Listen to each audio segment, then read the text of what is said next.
And my name is Jessica, and if you're here, it means you really are probably looking for some solid information about your son being recruited as a D1 student athlete, specifically for football. So I'm a parent of a D1 athlete. He was recruited. He had about 18 to 20 offers. He recently just committed. And so I knew nothing going into this process.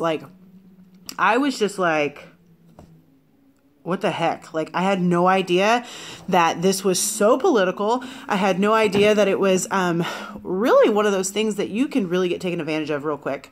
And I'm very much like a researcher. In my profession, I'm an investigator with the state that I live in. And so I love to dig in. But you know what? YouTube had nothing. I looked on YouTube for parents to talk about their sons being recruited. There was no advice or information. And so my son just recently committed, like I said. And so I have really just put on my heart to share this with parents who want to see what the process may look like. So I'm very informal. I am not a YouTuber. Clearly, I've been touching my nose the whole time. But I really want to help parents in realizing this journey, your kid is going to need you. Number one, he's going to have to stay humble.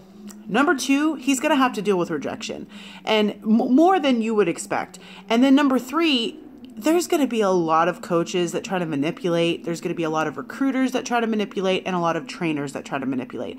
Do they all do that? No. But you really have to weed out the ones that are going to try and take advantage of your son. So that's why I started this YouTube video. So hopefully you guys can come along this journey with me. If you have questions about what you want to see or what questions you may have, I am not a professional, okay? I'm a parent. So for me, it's great to take advice from people that you trust, and you don't know me from Adam, right? But I will tell you this. I care about students. I care about these boys that are playing football for their whole lives and they have this huge dream.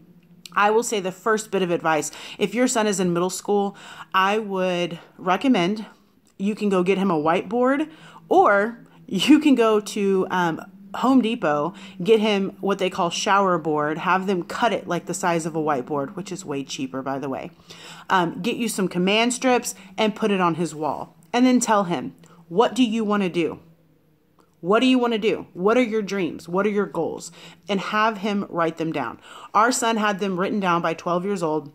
He is now 18. He still has those same goals written down, and he's pretty much checked off every single one of them. It's really important to write down the goals. And even though as parents, we may not be following this same mindset as a child, or even maybe right now, instill that into your kids, because they have to see those goals every single day. And regardless if they get down or have frustration or whatever the case is, they see those goals every single day. And that has been a huge part, I think, of just raising this athlete and knowing that he's a champion. Because if you instill that now, then by the time that he is 17 and 18, going through this process, maybe even 16, going through this process, he already has the confidence because he's been telling himself every single day for X amount of years, or a year, or 6 months even. Who cares? If you haven't started it and he's 17, start it now. It's just so important to put those goals in front of you. So that's the first bit of advice I'm going to say.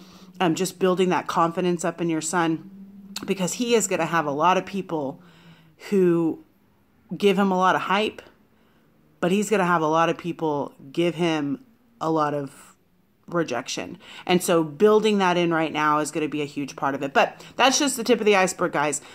There's so much stuff that I've learned. If you're a mom who doesn't even know the difference between a Power 5 school and a non-Power 5 school, or the conferences, or an FBS to an FCS school, what it looks like for a D2 athlete versus a D1 athlete, if you're not sure the regulations when it goes through recruiting and the rules that have to be followed, those are things I had to learn and really look up. This is where all of this is going to be on this channel, because I really wish that I had found it beforehand. If you don't know the importance of social media and Twitter and understanding direct messages and calls and filtering through those things, this is where you're going to get that information. If you're not 100% sure on what the regulations are as far as redshirting, which those change. NCAA changes all the time. Or if you're not 100% sure on what it looks like, should you get a recruiter? Should you not? Should you recruit? Should you be the recruiter for your son, which I recommend because you care more? Should you be able to just really continue this communication? What camps are important to go to, like during the summer? What camps are not important to go to? I will tell you right now, if the school of the football camp that you're going to doesn't know your son, they don't know his name, don't waste your money, because at the end of the day, they're not going to be looking at him. And I'll kind of explain what that looks like. What's the importance of certain combines around the nation and what you should go to, these major mega camps and what you should go to and what you shouldn't go to and what you shouldn't waste your time on. So it's a lot of information. That's not going to be all on this one video, but please comment below.